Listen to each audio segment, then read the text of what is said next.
قل اللہم مالک الملک تؤتی الملک من تشاء وتنزع الملک ممن تشاء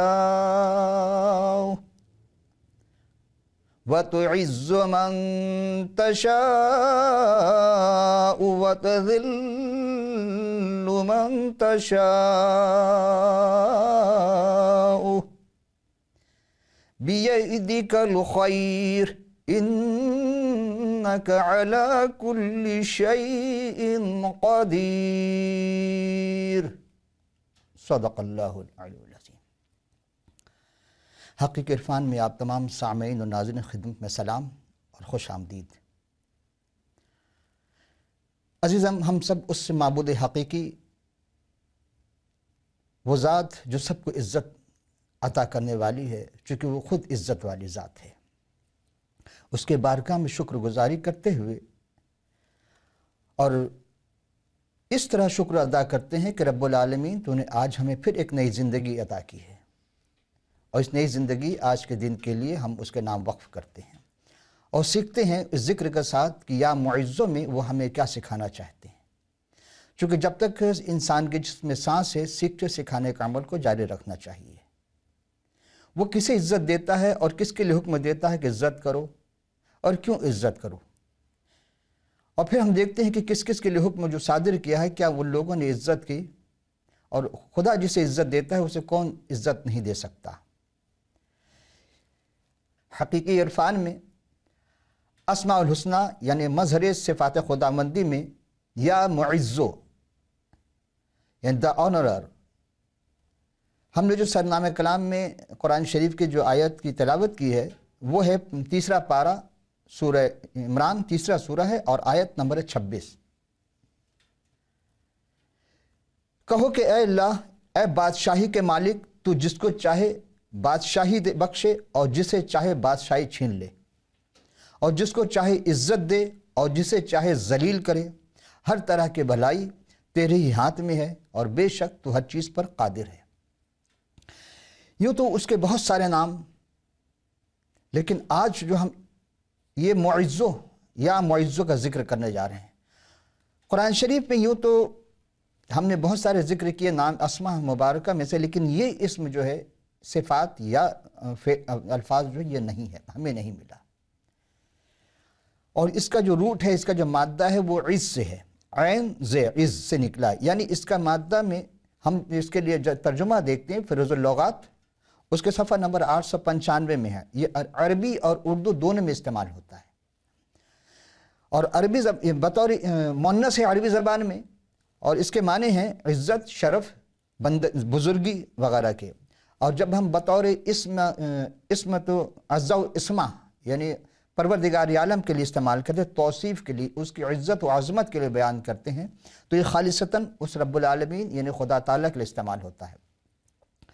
اسی طرح عز و جل یہ عربی صفت ہے، یعنی عربی میں بطور صفت استعمال ہوتا ہے، اس کی عزت و اس کے معنی بھی عزت و بزرگی کے ہیں، اور یہ بھی خدا تعالیٰ کی بطور صفت استعمال کیا جاتا ہے اتفاقاً، جیسے ہم نے عرض کیا ہے کہ یہ معزو یا معزو جو ذکر کریں یہ قرآن شریف میں نہیں ہے۔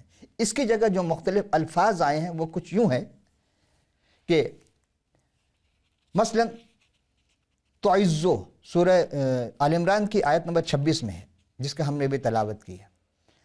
عزہ یہ سورہ مریم کی آیت نمبر 81 میں ہے، اور العزتو یہ سورہ بقرہ میں 206 نمبر کی آیت میں ہے، اور سورہ نساء میں 139 نمبر پہ 2 دفعہ آیا، یونس میں 65 نمبر کی آیت میں ہے، اور سورہ شورى 26واں سورہ 44 نمبر کی آیت میں، اور 35واں سورہ سورہ فاطر جس کو سورہ مومن بھی کہا جاتا ہے، اس کے 10ویں نمبر میں یہی لفظ استعمال ہوا یہ آیت میں، اور 2 دفعہ آیا ہے، اور 37واں سورہ ہے سورہ صافات، اس کے 180 نمبر پہ آیا ہے، اور 38واں سورہ ہے سورہ سواد، اس میں آیت نمبر 2 میں ہے، اور فَعِزُّ فَبِعِزُّ یہاں تک تو ہم نے تلاوت کی، اور یہ ہے 38واں سورہ سورہ سواد کے 38 نمبر آیت میں، 82 نمبر آیت میں وَتَعِزُّ ہے، فَبِعِزُّ ہے۔ اور اب ہم چلتے ہیں کتاب مقدس کی جانب، یعنی توریت سے لے کر کے، اور توریت، زبور، انجیل اور صحائف انبیاء سے ہم پیش کر رہے ہیں، اس میں یہ ہے کہ پرانا عہد نامہ میں عزت کے لفظ کے استعمال ہوا ہے، اور یہ پرانا عہد نامہ عہد عتیق یعنی زمانہ عہد عتیق یا عہد نامہ عہد عتیق کو کہا جاتا ہے، اور اولڈ ٹیسٹمنٹ اس میں 55 مقامات پر آیا، اور نیا عہد نامہ یعنی نیو ٹیسٹمنٹ میں 54 مقام پر ہے۔ اسی طرح عزت دار یا عزت داروں کے لیے جو استعمال ہوا ہے وہ پرانا عہد نامہ اولڈ ٹیسٹمنٹ میں 14 مقام پر ہے، کتاب مقدس میں 123 مقام پر یہ لفظ استعمال ہوا ہے۔ عزیزو، ہم دیکھتے ہیں کہ پروردگار عالم سب سے پہلے اگر کسی چیز کا حکم دیتا ہے عزت کرنے کا تو وہ والدین ہیں، اور یہ خروج کی کتاب ہے، اس کے 20ویں باب کی 12ویں آیت، تو اپنے ماں باپ کی عزت کرنا تاکہ تیری عمر اس ملک میں جو خداوند تیرا تجھے دیتا ہے دراز ہو۔ پھر خروج میں 28ویں باب کی 2 آیت میں ہے، اور تو نے اپنے بھائی ہارون کے لیے عزت اور زینت کے واسطے مقدس لباس بنا دیا۔ یہ جناب موسیٰ علیہ السلام کے بھی زمانے کی بات ہے کہ لباس کو بھی بہت اس وقت شریعت کا قانون یہاں سے جاری ہوتا ہے جو موسیٰ علیہ السلام کو دی گئی تھی، توریت کی کتاب۔ اور پھر ہم دیکھتے ہیں کہ استثنا جو توریت کی آخری کتاب ہے 26 باب کی یہ 19ویں آیت میں ہے کہ خداوند یہوہ اپنے قوم کے لیے کیا فرماتا ہے، اور وہ سب قوموں سے جن کو اس نے پیدا کیا تعریف اور نام اور عزت میں وہ تجھ کو ممتاز کرے، اور تجھے اس کے کہنے کے مطابق خداوند اپنے خدا کے مقدس قوم بن جائے۔ یعنی اگر مقدس قوم کوئی بھی بننا چاہتا ہے تو خدا کے حکم کے تعمیل کرے گا، لیکن اس نے کس کو کہا تھا؟ بنی اسرائیل کو اپنا قوم کہا تھا۔ اب ہم دیکھتے سلمان بن داؤد، انہیں جو حکومت ملی، بادشاہت ملی، انہوں نے دعا کی تھی رب العالمین کے بارگاہ میں کہ مجھے حکمت اور دانش عطا کر۔ تو جب جناب سلمان بن داؤد علیہ السلام نے دعا کی رب العالمین کے بارگاہ میں کہ مجھے حکمت اور دانشمندی عطا کر، تو رب العالمین کیا فرماتے ہیں؟ یہ پہلا سلاطین 3 باب کی 13ویں آیت کی ہے، اور میں نے تجھ کو کچھ اور بھی دیا جو تو نے نہیں مانگا، یعنی مانگا حکمت اور دانشمندی، یعنی دولت اور عزت، ایسا کہ بادشاہوں میں تیری عمر بھر کوئی ایسا نہ ہوگا۔ رب العالمین جو عزت کا مالک ہے، جو معز ہے، وہ ذرا سلمان کو عزت بھی عطا کرتے ہیں۔ آپ نے دیکھا کہ ایسی بادشاہت کسی کو نہیں جیسے سلمان علیہ السلام کو ملی تھی۔ اب ہم جناب ایوب علیہ السلام کے صحیفے کی جانب چلتے ہیں۔ 40واں باب اور 10ویں آیت میں ہے، اور اپنے کو شان و شوکت سے آراستے کر اور عزت و جلال سے ملبس ہو جا۔ یعنی عزت و جلال کا جو لباس ہے وہ ایک الگ لباس ہے۔ ہم کوئی بھی لباس پہنتے ہیں اس میں عزت، ہم سمجھتے ہیں دنیاوی اعتبار سے کہ ہمیں عزت جو ہے وہ لباس سے ملتی ہے، اپنی جگہ درست ہے، لیکن جب ہم خداوند رب العالمین کسی کو عطا کرتا ہے وہ عزت کا لباس، تو اسے پھر کوئی نہیں چھین سکتا۔ آئیے پھر ہم چلتے ہیں زبور شریف 91 باب کی 15ویں آیت میں ہے کہ وہ مجھے پکارے گا اور میں اسے جواب دوں گا، میں مصیبت میں اس کے ساتھ رہوں گا، میں اسے چھڑاؤں گا اور عزت بخشوں گا۔ اسی طرح ہم دیکھتے ہیں کہ جب پروردگار عالم عورتوں کو متعلق فرماتے ہیں تو امثال 16 کی 11ویں آیت میں ہے، نیک سیرت عورت عزت پاتی ہے اور تند خو مرد جو ہے وہ مال حاصل کرتا ہے۔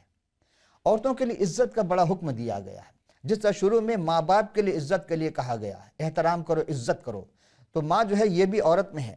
اور یہاں عورت کے بارے میں ایک اور مقام پر ہے، شوہروں سے کہا جا رہا ہے، پہلا پطرس کے 3 باب کی 7ویں آیت میں، اے شوہرو تم بیویوں کے ساتھ عقل مندی سے بسر کرو اور عورت کو نازک ظرف جان کر اس کی عزت کرو، اور یوں سمجھو کہ ہم دونوں زندگی کے نعمت کے وارث ہیں تاکہ تمہاری دعائیں رک نہ جائیں۔ ہوتا یہ ہے عزیزوں کہ مرد اپنی حاکمیت جتاتا تو ہے، ٹھیک حاکم ہے، لیکن وہ اپنے آپ کو بہت اعلیٰ و عرفہ سمجھتا ہے، اور عورت کو ہمارے معاشرے میں سب سے کمزور اور ناقص چیز سمجھا جاتا ہے۔ جبکہ عورتوں کی خدمات ایسی ہیں کہ آپ اگر غور کریں اپنے خاندان کی خواتین میں، ماں، بہن یا اوپر دادی، نانی وغیرہ، نیچے جہاں تک چلی جائیں، تو آپ دیکھیں گے کہ جتنی خدمت یہ انجام دیتی ہیں ہمارا کوئی شعبہ ہائے زندگی میں نہیں ہے۔ حد تو یہ ہے کہ عید ان کے دنوں میں بھی ان کو چھٹی نہیں ملتی، بیمار ہو جائے جب بھی خدمت کرتی ہیں۔ گھر کی ہر چیز کی دیکھ بھال کرنا یہ عورتوں کی ذمہ داری ہے، مرد صرف کما کر لاتا ہے، جبکہ خاتون خانہ جو ہیں یہ سامان بازار سے سامان لانا یہ ان کی ذمہ داری ہے، ہر وہ کام تیمارداری کرنا وہ بھی ذمہ داری ہے، لیکن یہ جب بیمار ہو جاتی جب کوئی تیمار دار نہیں کرتا ان کی، کتنے افسوس کی بات ہے۔ تو خدا اسی لیے کہتا ہے کہ تم اپنے آپ کو عقل مندی سے استعمال کرو اور نازک ظرف سمجھ کر کے ان کو ٹھیس نہ پہنچو، ان کا دل نہ دکھاؤ، چونکہ یہ سب کو چھوڑ کر تمہارے ساتھ آ گئی۔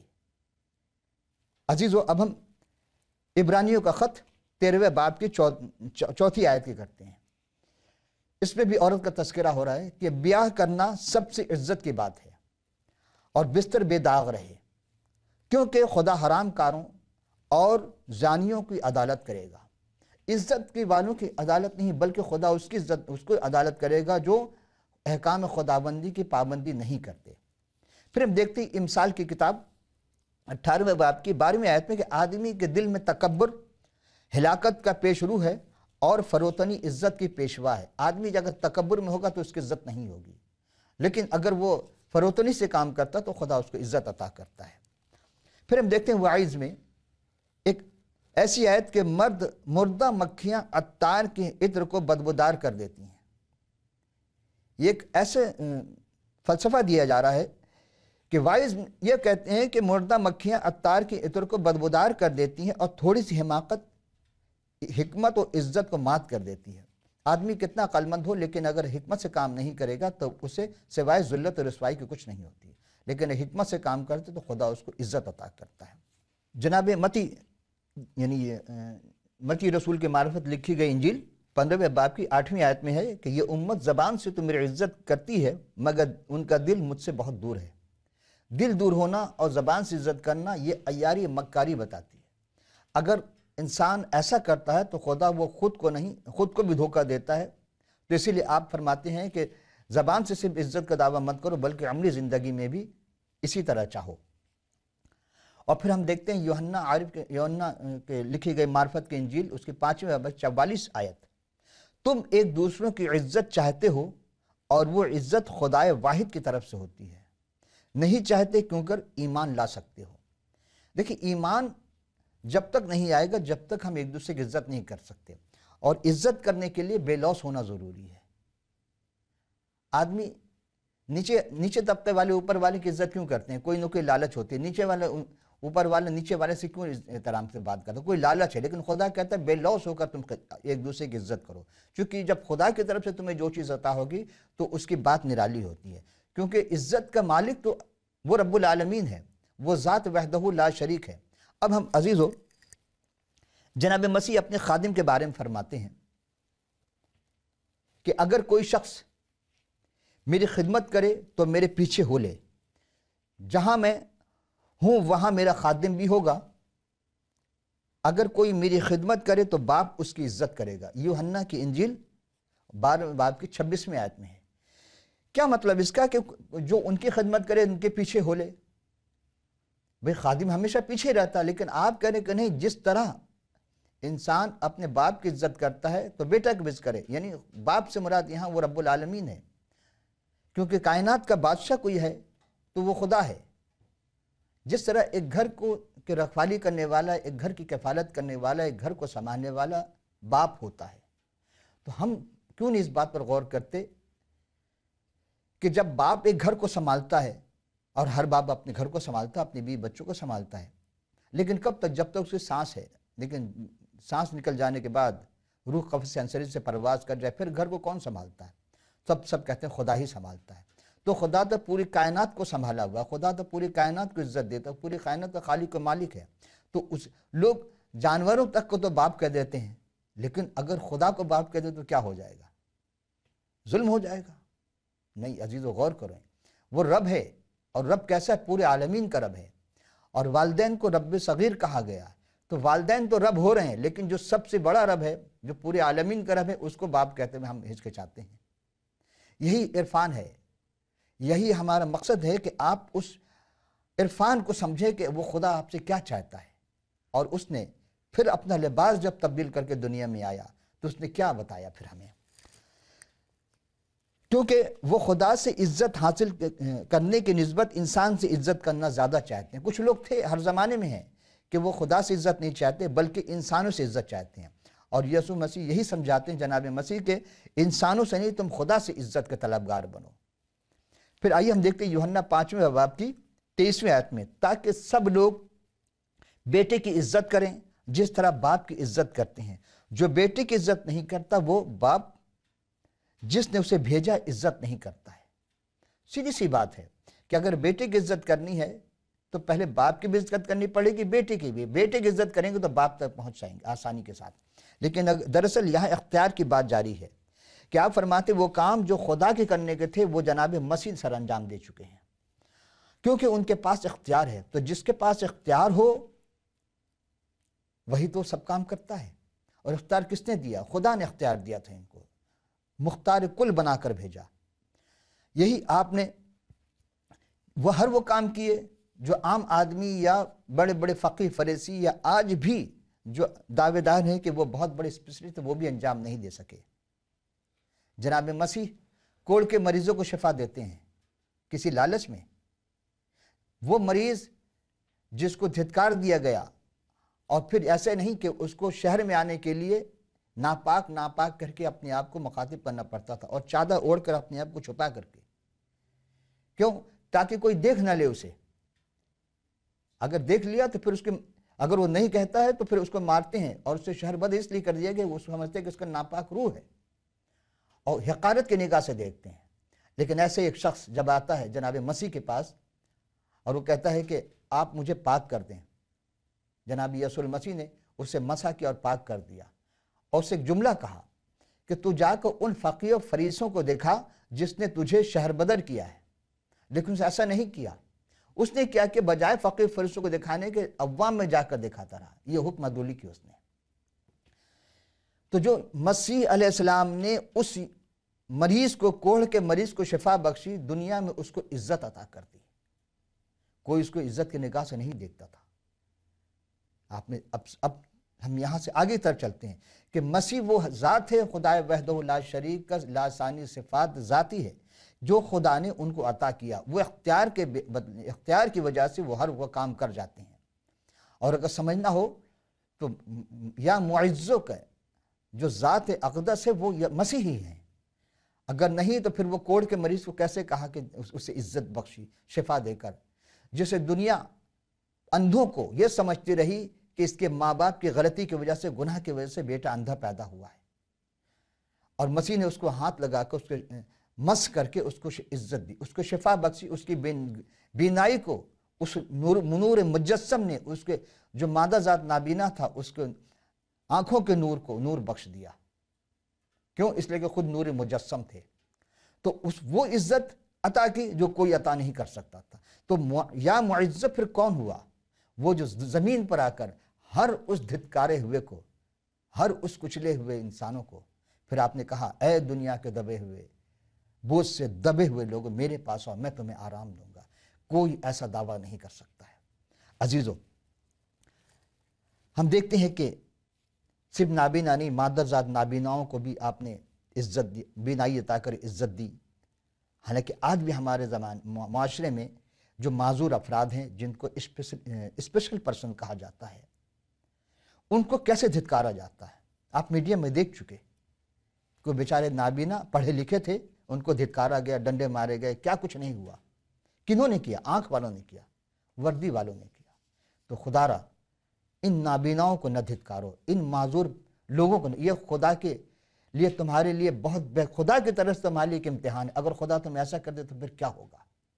سوچو، تھوڑا مقام ہے، اب بھی وقت ہے کہ اپنے سے پس لوگوں کو حقیر مت جانو، ان کو عزت دو، کہ خدا ان کو عزت دے رہا ہے۔ تم جعلی سرٹیفکیٹ بنا کر کے تو ایوان میں پہنچ گئے، لیکن عزت نہیں حاصل کر سکے، اور خدا ان نابیناؤں کو عزت دے رہا ہے جو تم سے زیادہ علم و عرفان رکھتے ہیں۔ عزیزو، اب ہم دیکھتے ہیں کہ مسیح کس طریقے سے لوگوں کی عزت ادا کرتے ہیں۔ جناب مسیح ماہی گیروں کو عزت عطا کرتے ہیں، بے لوث عزت، جو یا معزز بن کر بے لوث ماہی گیروں کو عطا کرتے ہیں۔ آئیے ہم اس سلسلے میں دیکھتے ہیں۔ یہاں ایک بات قابل غور ہے کہ خدا عزت عطا کرتا، سب کہتے ہیں ہاں جو خدا عزت عطا، کیونکہ ہم نے کلام یہی پڑھا ہے کہ وَتُعِزُّ مَن تَشَاءُ وَتُذِلُّ مَن تَشَاءُ، خدا عزت دیتا ہے، خدا ذلت دیتا ہے۔ لیکن خدا خود تو زمین پر آیا نہیں، پھر وہ کیسے عزت دیتا ہے؟ تو عزت یا معزہ کو کوئی مصداق بھی ہوگا، تو ہم نے عرض کیا کہ مصداق کون ہے؟ وہ ایک ہی ذات ہے۔ اور کیونکہ زمانے میں یہی دیکھا جاتا ہے کہ اپنے سے پست لوگوں کو کبھی کوئی اہم مقام نہیں دیتا، اپنے پاس بیٹھاتے نہیں۔ اور گاؤں میں یہ چیز تو بہت زیادہ دیکھنے میں آتی ہے کہ بیچارے جو مزارے ہوتے ہیں، مزدور ہوتے ہیں، کھیتوں میں کام کرنے والے ہوتے ہیں، جاگیردار اس کو جگہ نہیں دیتے، حالانکہ اس کی محنت کردہ چیزوں کو جو وہ اپنی محنت کر کے اناج اگاتا ہے، اسی اناج سے وہ جاگیردار کا پیٹ بھرتا ہے، لیکن وہ اناج اگانے والوں کو ان کا معاوضہ نہیں دیتا۔ تو ظالم کون ہوا؟ وہ مزدور یا آجر؟ وہ سرمایہ دار، کسان؟ کون مظلوم ہے؟ عزت کا حقدار کون ہے خدا کی نگاہ میں؟ آپ سمجھتے ہیں کہ آپ جاگیردار ہو گئے، آپ کے پاس سب چیز دولت ہے، آپ مل مالک ہو گئے، لیکن آپ کھانے کو ترستے ہیں۔ آپ نہ میٹھا کھا سکتے ہیں نہ نمکین کھا سکتے ہیں، اور جا کر ان کو دیکھو کہ خدا ان کو ہر نمکین بھی دے رہا ہے، میٹھا بھی دے رہا ہے، وہ ترش بھی کھاتے ہیں، چکنائی والے بھی کھاتے ہیں، سوکھا بھی کھاتے ہیں، اور آپ کھانے کو ترس گئے۔ بتائیں اب خدا کی نگاہ میں عزت دار کون ہے؟ اب بھی سمجھنے کہ اصل عزت کا مالک کون؟ تو وہ معزو، آپ نے وہ عزت عطا کی، اور ایسی عزت عطا کی کہ ان کا نام، ان لوگوں کا نام کتاب مقدس میں آ گیا جس کو دنیا حقیر سمجھتی ہے، ان مچھیروں کا نام کتاب مقدس میں آ گیا، اور وہ کارنامہ انجام دے گئے جو بڑے بڑے فقیہ فریسی انجام نہیں دے سکے۔ آئیے ہم چلتے ہیں، دیکھتے ہیں کہ جناب مسیح جب گلیل سے کے کنارے، جھیل کے کنارے کنارے جاتے ہوئے، آپ نے شمعون اور شمعون کے بھائی اندریاس کو جھیل کے کنارے میں جب جال ڈالتے دیکھا کہ وہ ماہی گیر تھے، تو جناب مسیح نے ان سے کہا میرے پیچھے چلو۔ کیا کہا؟ کہ میرے پیچھے چلو۔ جو ان کے پیچھے چلا تو کیا ہو گیا؟ وہ کام چھوڑ کر آ گیا۔ آپ نے کہا کہ آج سے میں تمہیں آدم گیر بنا رہا ہوں۔ ماہی گیر اور آدم گیر، سمجھ میں نہیں آتی بات۔ وہ ان پڑھ، کچھ بھی نہیں جانتے، بے علم لوگ، مچھلیاں پکڑنا ان کا صرف پیشہ تھا اور فروخت کرنا، اسی پہ ان کا سارا دار و مدار تھا۔ کوئی ٹیکنیکل کام نہیں جانتے تھے، کسی بھی قسم کی ان کے پاس کوئی کتاب مقدس کے کوئی علم نہیں تھا۔ لیکن جب مسیح کی نگاہ پڑ گئی تو آپ نے کیا کہا کہ میرے پیچھے آؤ، میں تمہیں ماہی گیر نہیں بلکہ تم تو ہو، اب میں تمہیں آدم گیر بناؤں گا۔ اور آج کتاب مقدس میں خدا نے ان کا نام کس طرح واضح کیا ہے کہ، اور واقعی بعد میں یہ ثابت ہوا عزیزو، بعد میں یہ چیز ثابت ہو گیا کہ بے تعلیم مچھروں کے وہ حقیقی علم عرفان، وہ حقیقت میں وہ علم عرفان کی جو کنجی تھی جناب مسیح نے اس کے ہاتھوں میں دے دی۔ گو کہ بہت بڑی ذمہ داری تھی ان پر، لیکن انہوں نے کتنے خوش اسلوبی سے، حالانکہ پہلے ڈر گئے۔ کب ڈر گئے؟ جب جناب مسیح نے 3 دفعہ اپنے آپ کو کہا تھا کہ ہاں ابن آدم گرفتار کیا جائے گا، ابن آدم مصلوب کیا جائے گا، ابن آدم پر مختلف مقامات میں انہیں عدالتوں میں لے جایا جائے گا، زد و کوب کیا جائے گا، اور کیا گیا۔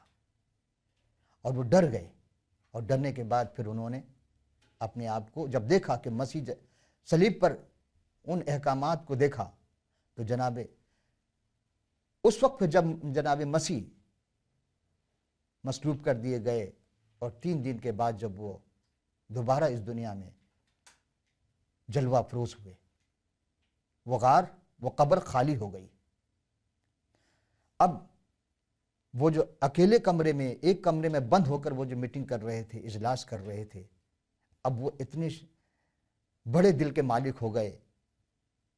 اب ان کے اندر حوصلہ پیدا ہو گیا کہ بھلے کچھ بھی ہو جائے، اگر مسیح مصلوب ہو سکتا ہے تو ہم بھی مصلوب ہونے کے تیار ہیں۔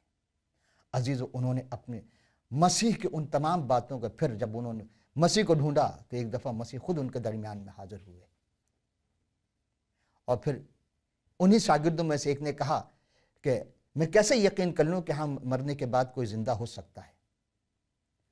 اس نے کہا جب تک میں ان کے ہاتھوں میں جو سوراخ ہے اس پہ اور ان کے نہ انگلی ڈال کے دیکھ لوں، مجھے یقین نہیں ہوگا۔